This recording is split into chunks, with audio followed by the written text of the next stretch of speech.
Hi students, today we are discussing the pattern community of design pattern in 5th unit. Okay, today we are discussing the pattern community. Listen carefully, ma'am. The pattern community, in the sense, we are not only once interested in writing the books, whatever the catalog the patterns experts they use. So apart from the larger community interested in those patterns, in generally we say that the software related patterns in particularly in software related patterns, it plays a most important role. Here, the Christopher Alexander is the architect who first studied the patterns in buildings and communities and developed a pattern language. First of all, he developed a pattern language for generating them. It should be classified. His work has inspired at the time again and again. So it's very fitting and worthwhile. He is to compare our work to do the task. So then, he look at others also, if they worked in software related patterns or not. Just they developed some pattern languages for generating them. Okay, here the Christopher Alexander pattern languages, there are so many ways in which our work is like Alexander's. So both are based on we are observing the existing systems and looking for the patterns to suppose it to them. So both have templates for describing the particular patterns. Although our templates are quite different, so both the natural language and we have to be seen a lot of examples to describe the patterns rather than the formal languages, and both give rationales for each pattern. Here, the Alexander pattern language, there are just as many ways in which our works are very different. Coming to the first key point, people have been making a building for thousands of years, and there are many classic examples to drawn upon this. So we have been making the software systems. It's a very relatively a short time we have to be taken, and few are considered as classics. So here we need to study the second key point, the Alexander given an order in which his design pattern should be used. We have to suppose it to do or not. So here the Alexander patterns emphasize we have to observe the problems whatever they address, and whereas the design patterns describe those solutions in more detailed concept.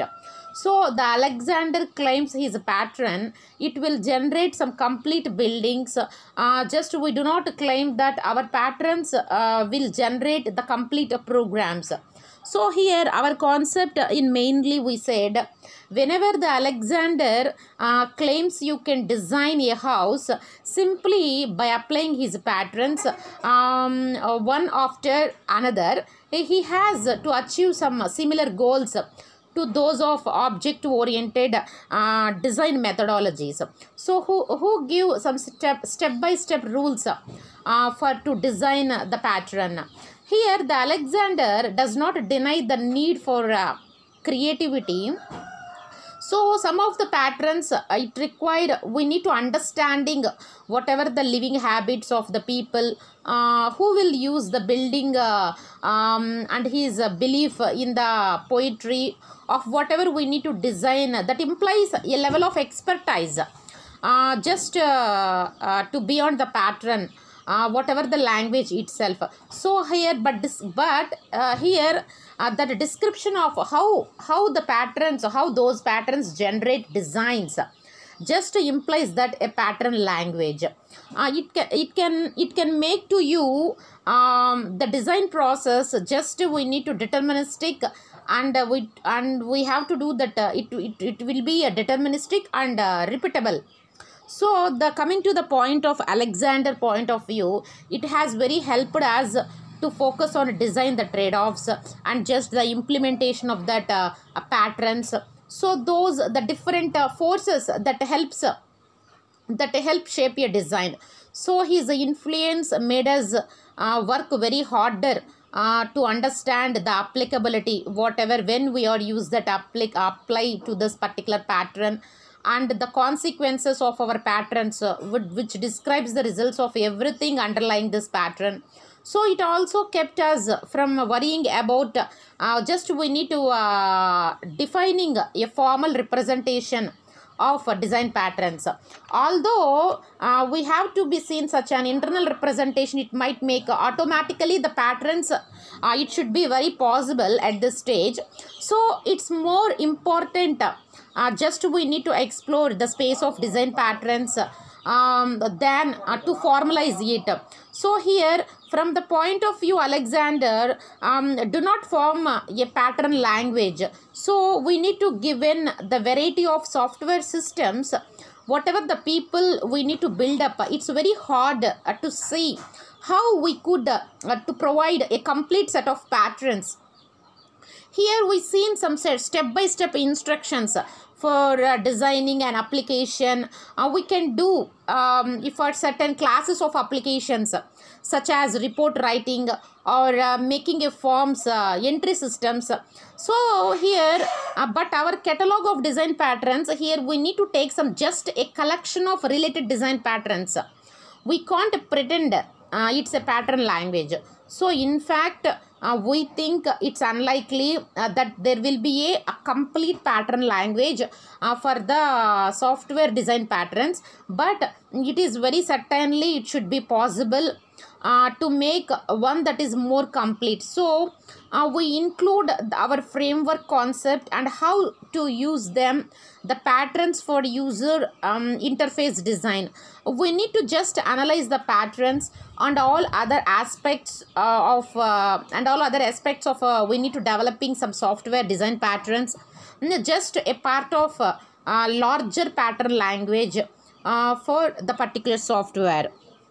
So here we need to study here the patterns in software. The patterns in software, if we have so many patterns in software, first of all, Woop's Law 91 workshop. In the sense, our first collective experience in the study of software architecture was at an Woop's Law. It's a workshop led by Bruce Anderson.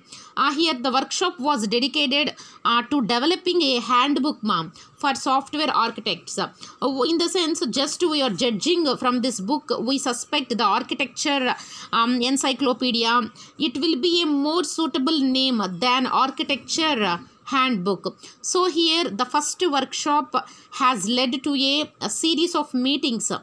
The most recent of which being the first conference on pattern language of programs, those held in August 1994. This has been created a community of people interested in documenting the software expertise. So here the first conference we seen the software expertise. The second one here the other has of course this goal as well. We seen second one, the Donald Knuth. In the sense, the art of computer programming was one of the first attempt to catalog the software knowledge. Though he focused the Donald Knuth, he focused on describing the algorithms. Even the task proved too great to finish. Okay, here coming to this, the Graphics Gems series is another catalog of design knowledge. It is tends to focus on algorithms. Whatever the domain specific software architecture program is sponsored by the US. It is just focused on US Department of Defense. The Department of Defense just concentrate on we are gathering some architectural information. So here the knowledge based software engineering community just tries to represent those software related knowledge in generally. So there are many other groups with goals, at least a little like Okay, a little like just once. Okay, here the James. Here one more person, advanced C++, James Copeland, a programming style and idioms. He describes, he has influenced the patterns in his book to be more learn about C++ specific than our design patterns. And this book contains lots of lower level patterns as well. But there is some overlap. Yes, some point of view in our patterns. The Jim has been active in the pattern community. So he is currently working on the particular patterns. What does that describe? The people role in software at the development organizations. Coming to this Nentbeck, Nentbeck was one of the first people, in the software community to advocate Christopher Alexander work. In 1993, he started writing a column in the Smalltalk language report on Smalltalk patterns. The Peter code has also been collecting some patterns for some time. His paper on design patterns, it seems to us to contain mostly whatever he analyzes the particular patterns. We have not seen his latest patterns though. We know he is still working on them. We heard about of several books on that particular patterns that are in the works. So, but we have not seen any of them either. So, all we can do this, let you know they are coming. One of these books will be from the pattern languages of that particular program conferences. We are study about that. Okay, we can do let you know they are coming. One of these books it will be apart from the pattern languages of programs conferences. Okay, this is the concept of patterns in a software. We are studied in C++. Coming to the software knowledge or whatever we are describing, some algorithms and programming styles and idioms. Smalltalk report on Smalltalk patterns. Just we heard about that collecting patterns for some time. If you also wrote that paper on patterns, it contains some analyzing those patterns, how it is, when it is, where it is. This is the concept related to a pattern community. Thank you, ma.